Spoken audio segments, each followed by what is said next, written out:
خدا نے نا امام حسن سے کہا تھا بیٹا 3 لوگوں سے مشورہ نہیں کرنا. حضور کس سے؟ فرمایا کنجوس سے مشورہ نہیں کرنا. حضور کیوں نہیں کنجوس سے مشورہ کرنا؟ تو حضرت علی فرمانے لگے جس کا دل بڑا نہیں اس کا دماغ کیسے بڑا ہو سکتا؟ کنجوس بندہ ہے، خبردار اس سے مشورہ نہ کرنا. اور پھر فرمایا پتر جو بندہ لالچی ہو نا، حریص ہو، اس سے بھی صلاح نہیں کرنی. حضور کیوں؟ فرمانے لگے اس کا بیچارے کا تو دل ہے ہوس کے پھندے میں پھنسا ہوا ہے کہ 4 کو 8 کیسے کرنا ہے، 8 کو 16 کیسے کرنا ہے، وہ تو خود الجھا ہوا ہے، تمہیں کیا صلاح دے گا؟ اور تیسرا حضرت علی نے کہا تھا پتر بزدلوں سے مشورہ نہیں کرنا. جو خود بزدل ہیں وہ تمہیں بہادری والا مشورہ کیسے دیں گے؟ بزدلوں سے. تو زندگی کے اندر ہم نا بچوں کو، اپنے دوستوں کو کمزور کرتے ہیں. نہیں کیسے ملک میں 4-5 جاگیرداروں کی، بڑے خاندانوں کی سیاست ہے، کوئی اور نہیں آ سکتا.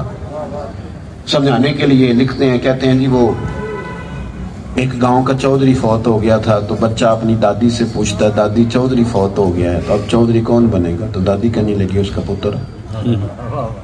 نے کہا ماں اگر وہ بھی فوت ہو گیا، کہا اس کا پتر. وہ فوت ہو گیا، اس کا پتر. تو دادی کہنے لگی پتر سارا پنڈ مر جائے تو نہیں چودھری.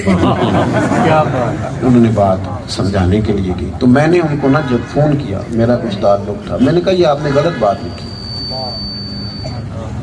یہ بات درست نہیں کیا.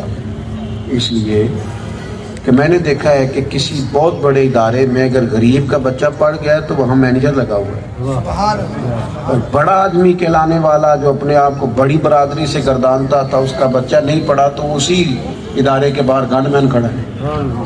تو چودھری آپ لوگوں کو ہمت دلائیں کہ محنت کر، تو کئی چودھری پیچھے رہ جائیں گے، کئی بڑوں کے بچے پیچھے رہ جائیں گے. رہ جاتے ہیں بڑے بڑے پیروں کے بچے پیچھے رہ جاتے ہیں. بہت بڑے لوگوں کی تو محنت کرنی ہے، جدوجہد کرنی. کمزور نہ کریں، بھروسہ اللہ پہ، ڈرے نہ، خوف نہ پیدا کریں، ڈپریشن ٹینشن کا شکار نہ ہو، حضور کے لائے ہوئے دین پر یقین کامل رکھیں. خود نبی پاک علیہ السلام کا طریقہ مبارکہ یہ، حضور نے ایک جنگ سے واپس آ رہے تھے،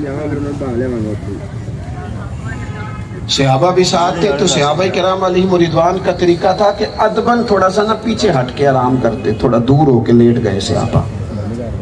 حضور علیہ السلام کو آرام کرنا تھا تو سرکار نے اپنی تلوار مبارک درخت کی ٹہنی سے لٹکائی اور حضور آرام کرنے لگے. ایک کافر آیا، اس نے دیکھا وہ تلوار لٹکی ہوئی ہے، اس نے حضور کی تلوار کو اتارا. محبوب آرام فرما، لیکن کریم محبوب علیہ السلام فرماتے میری آنکھیں سوتی ہیں، دل میرا جاگتا رہتا ہے، دل میرا جاگتا ہے. حضور آرام فرما، اس نے تلوار اتاری درخت سے، نبی پاک پہ تلوار تان لی. یہ ذرا آپ نے غور کرنا ہے، یہ تقریریں میری ہم سن لیتے ہیں، لطف لیتے ہیں، لیکن تھوڑا نا طاری کریں بات کو. یعنی رات کو پتہ چل جائے نا چھت پہ کوئی حرکت شرکت ہو رہی ہے، چاہے بلی ہو. تو بڑے سارے لوگ ہوتے ہیں جن کا تکیے سے موبائل بھی نکالنا مشکل ہو جاتا ہے. میری بات کی سمجھ آ رہی؟ یہ جوانوں میں آپ اگر ناراض نہ ہو نا تو آج کل چھپکلی دیکھ کے چیخے مارنا یہ بھی برگر فیملی ہونے کی علامت ہے. ہاں وہ جی کاکروچ دیکھ کے چیخے، کیا بات کرتے ہیں. یہ قوم میدان میں نکلے، یہ آگے بڑھے گی. وہ جناب وہ ویڈیو بنا کے چڑھا دیا جی بکرا ذبح ہو رہا تھا تو میرا بچہ رو رہا تھا. کیا بات کرتے ہیں آپ. اس بچے کو طاقتور بنائیں، اسے اعصابی طور پر مضبوط کریں، اسے جینا آئے، طوفان بھی آئے تو یہ کھڑا رہے، اسے ہمت دلائیں. ہم کمزور کرتے ہیں. اچانک ڈاکٹر نے کہہ دیا کہ آپ کی رپورٹیں کہتی ہیں کہ آپ نہیں بچیں گے. تو کچھ بندے تو ایسے ہوتے ہیں سن کے ہی ختم ہو جاتے. کچھ ایسے ہوتے ہیں جو کہتے ہیں ڈاکٹر جو تو کہہ رہا ہے اپنے علم کے مطابق کہہ رہا، ہوگا وہ جو میرا رب کریم چاہے. یہ لوگ مضبوط ہوتے ہیں، فکری طور پر طاقتور کرے، ذہنی طور پر اپنے آپ. نبی کریم صلی اللہ تعالی علیہ وسلم پر اس نے تلوار تان لی.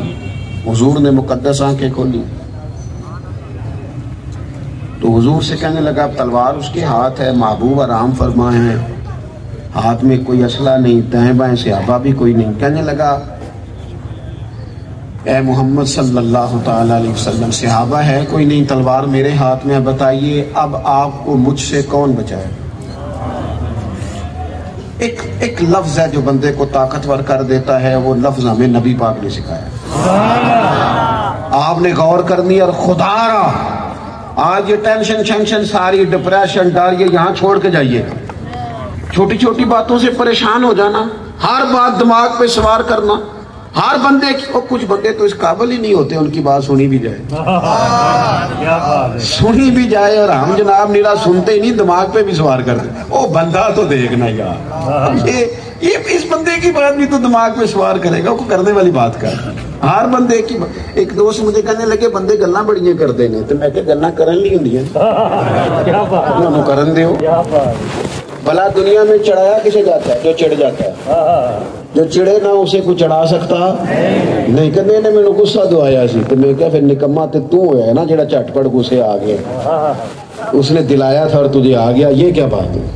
تیرا حلم کہاں ہے؟ بردباری کہاں ہے؟ تو سمجھدار نہ ہوا، میری بات کو سمجھے۔ وہ نبی کریم صلی اللہ تعالی علیہ وسلم سے کہنے لگا آپ کو کون بچائے گا؟ تو یہ مومن کی شان ہے۔ نوجوانوں سنو، مومن اور ٹینشن، مومن اور ڈپریشن، مومن اور انزائٹی، یہ ٹینشن، ڈپریشن، انزائٹی، پریشانی، یہ تو وہ لوگ کہتے ہیں جو سمجھتے ہم لوارث ہیں، اور مومن کا تو وارث ہے، اللہ بھی وارث ہے، رسول اللہ بھی وارث ہے، اور دنیا اور آخرت میں وارث ہیں۔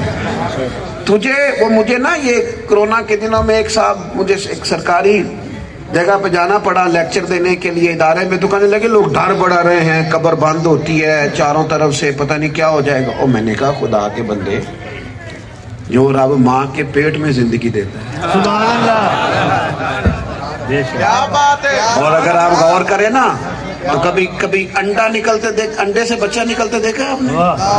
کوئی چاروں جانب رستہ ہوتا ہے آکسیجن کا، کوئی ہوا کا انتظام، کوئی بندوبست، لیکن کتنا سونا بچہ باہر نکلتا ہے۔ تو میں نے کہا وہ سونا، تو قبر سے خوف کھاتا ہے، تو قبر سے ڈرتا ہے، اور تیرے میرے رسول نے فرمایا مومن کی قبر تو باغ ہے۔ کوئی نہیں سمجھ آئی آپ کو میری بات؟ باغ میں تو لوگ خوش ہو کے جاتے ہیں، حضور نے فرمایا مومن کی قبر باغ ہے، کیاری ہے، اور عام کیاری نہیں، روضۃ من ریاض الجنہ، جنت کے باغوں میں سے باغ ہے، اور باغ بھی ایسا کہ جس میں آنکھ کھلے گی تو پہلی زیارت ہی مدینے والے رسول کی نصیب ہے۔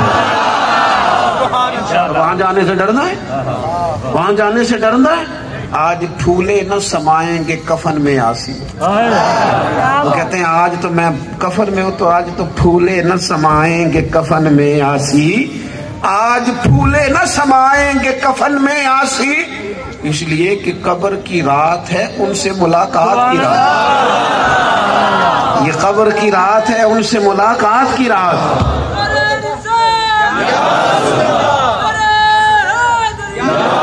میرے عزیز خوف نہیں، کمزوری نہیں، حضور کی باتوں پر یقین کامل، یہ پہلا حق ہے نبی پاک، مضبوط یقین۔ اس نے کہا کون بچائے گا آپ کو؟